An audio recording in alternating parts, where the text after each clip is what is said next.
There is no vacation about ranger work. The duties are exacting and require the utmost patience and tact at all times. A ranger's job is no place for a nervous, quick-tempered man, nor for the laggard, nor for one who is unaccustomed to hard work. Yellowstone Park Superintendent Horace Albright, 1925. Dan Sholly personifies an unwavering dedication to the natural resources of Yellowstone National Park and to a park ranger's work ethic as described by Horace Albright. As Sholly wrote in The Guardians of Yellowstone, the human race is only as rich as its desire to save its natural wonders for future generations to experience, enjoy, and learn from. As Chief Ranger in 1988, Sholly dealt with many vexing issues affecting fire operations, with one of the most contentious being whether to use bulldozers to help control the fires.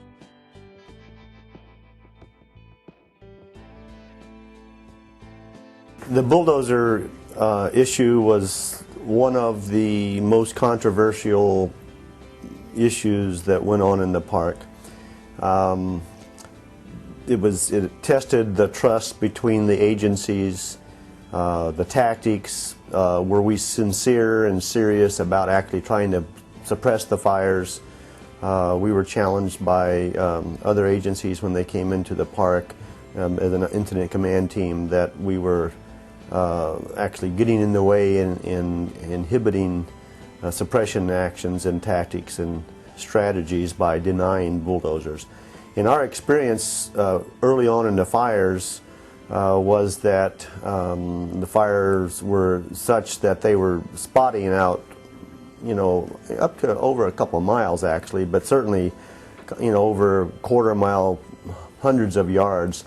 And in most places where dozers were used, they were up to 6 wide, and that meant nothing. And we actually authorized about 30 miles of bulldozer line within the park by the time the fires were over with. And every bulldozer line in Yellowstone Park was either black on both sides or green on both sides. No dozer line ever held. Well, most all of them asked for it. Some of them understood better than others, at least from our perspective. And some felt the bulldozer was a crutch to them. I mean, it was their tool that they used and had been very successful with it. Easy to burn out behind, allows for access. There's just lots of reasons that bulldozers are a good thing on fire suppression, except in a national park.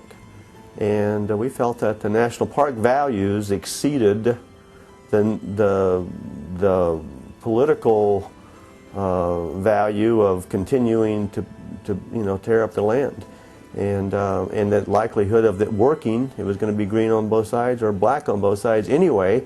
So it was truly becoming, in some cases, a political decision. Just do it because the public is demanding, the politicians are demanding that you do something, and it doesn't matter whether it's going to work or not. You got crews that are sitting there and not fighting fire. Have them go out and do something. And my point was, you know, there's a lot of Forest Service land out there. You can go do that if you want to, but let's not do it in the national park. It was gamesmanship. We set up in the delegation of authority when we told the incident commanders what their direction was while they were fighting fires in the park. And that's why it was important that they report to us, not to Area Command. Area Command did not have the direct line authority over the incident commanders. They were delegated by the various forest supervisors and or park superintendents. And that gave us the review of their tactics. And in this case, we withheld the authority to use bulldozers without our express approval. So anytime an incident, and we went over this very specifically with the incident commanders, and therefore, when they were making their plans for the incident action plan of a day, they would want to go through a liaison person or call directly. I would like to use bulldozers tomorrow to do X number of miles of fire line in an X location. And we considered every one of them. And I kept track of, we had over 300 miles of fire line to be requested that was requested by the various incident commanders, 300 miles. And we allowed about 30 miles in the park total, and that was to protect places around the buildings like at Grant Village and a couple places like that. And as I said, every fire line within the park and along the boundary of the park was either green on both sides or black on both sides, meaning the fire never got there, or if it did not hold.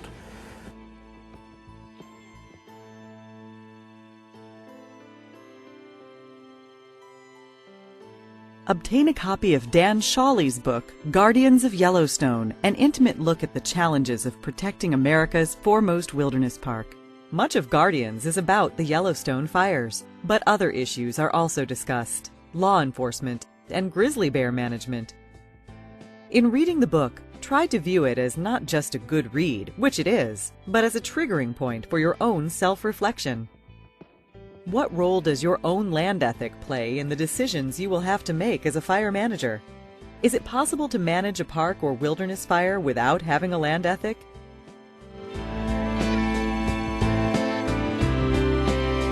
Ha ha ha.